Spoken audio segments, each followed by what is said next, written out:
Hello and welcome to this video on substitution. This is the first video on this topic of substitution. If you haven't already done so, I strongly recommend that you watch the video on algebraic notation before you watch this video, because you need to understand algebraic notation before you can do this topic. Okay, what does substitution mean? Well, in sport, it means when one player replaces another.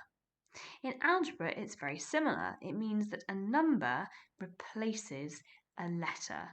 So let's have a look at how that works out in practice.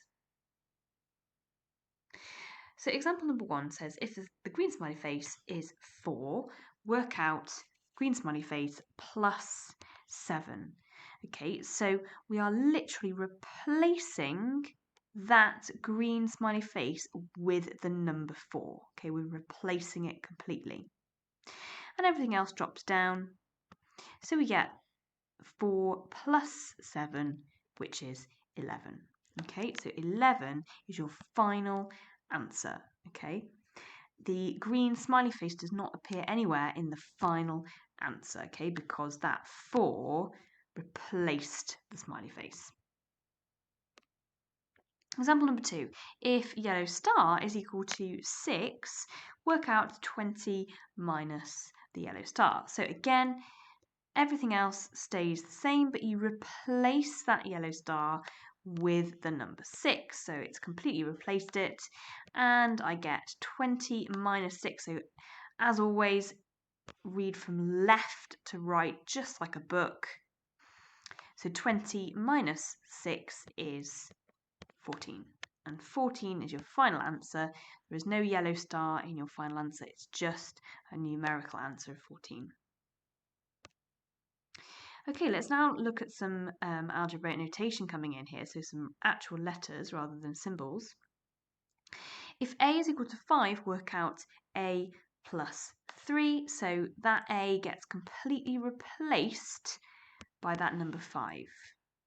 Everything else drops down, and we just get that we've got to do 5 plus 3. We're reading it from left to right like a book. 5 plus 3 is 8, and 8 is your final answer. A does not appear anywhere in your final answer. It has been completely replaced. A has been completely replaced by the 5, and no A is in your final answer. It's just 8. Example 4, if k is equal to 7, work out 5 minus k. So everything else stays the same, but that k gets replaced by the number 7. And I have to read from left to right like a book. I can't just change this round to make it easier for myself. I've got to read it as 5 minus 7, so reading from left to right, 5 minus 7. And if I look at my number line, there's 5, and if I subtract 7, because going this way is subtracting, it takes me to minus 2 on my number line. Okay, I can't just change it round to make it positive 2. I read it from left to right. 5 take away 7 is minus 2.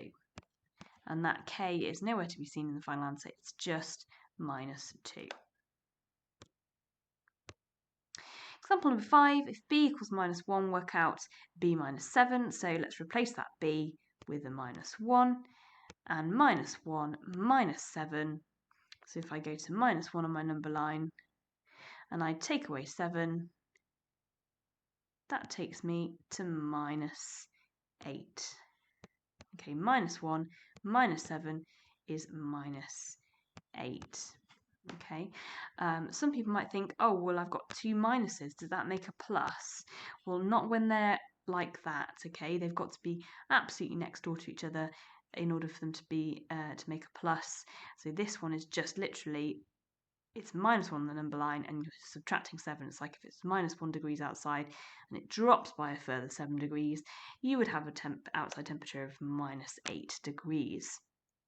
I talk a little bit more about minuses and how they come into play with substitution in the next video. So if you want a bit more on negative number substitution, then watch the next video as well.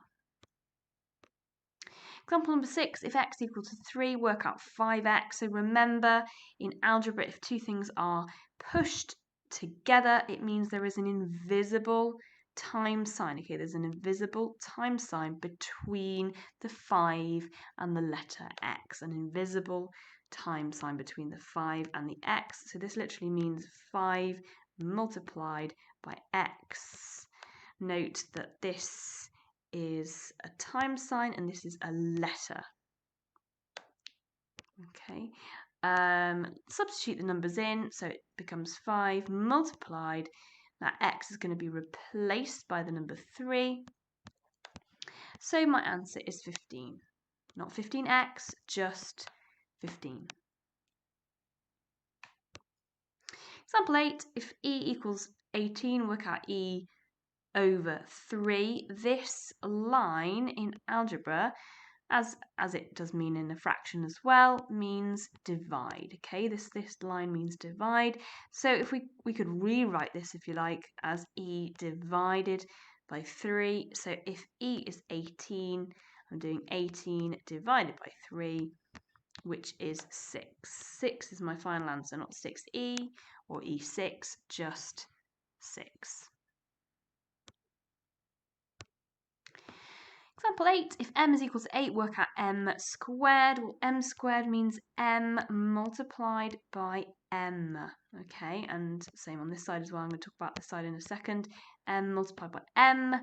So if m is equal to 8, back on this example now, if m is equal to 8, 8 times by 8 is equal to 64. So 64 is my final answer. Not 64m, just 64. Okay, on this side over here, I've now made it a minus 8, okay? But remember, m squared is m multiplied by itself. So it's minus 8 multiplied by minus 8. And if you have a negative number multiplied by a negative number, you get a positive answer. Okay, so this is actually really important.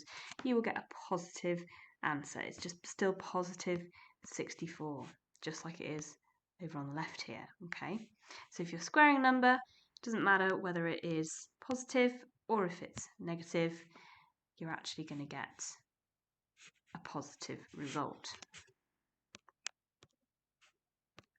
Example 9, if y is equal to minus 7, work out minus 9y.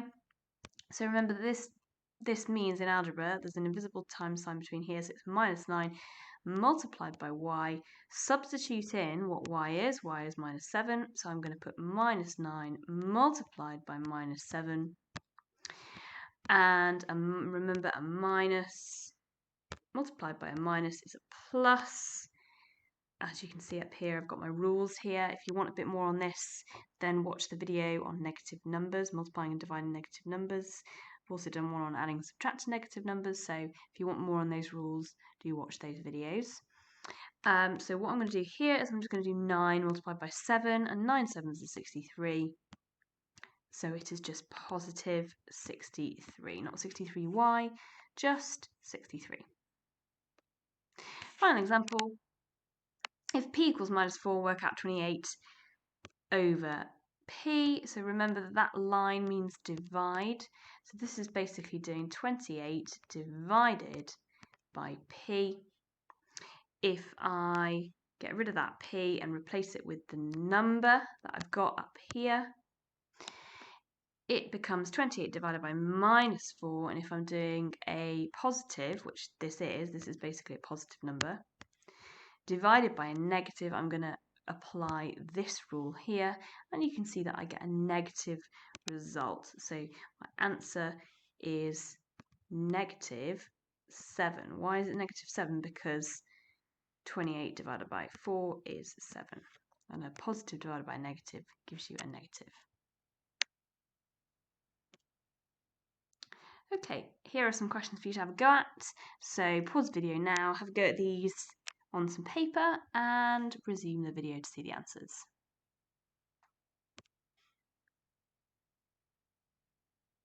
And here are the answers.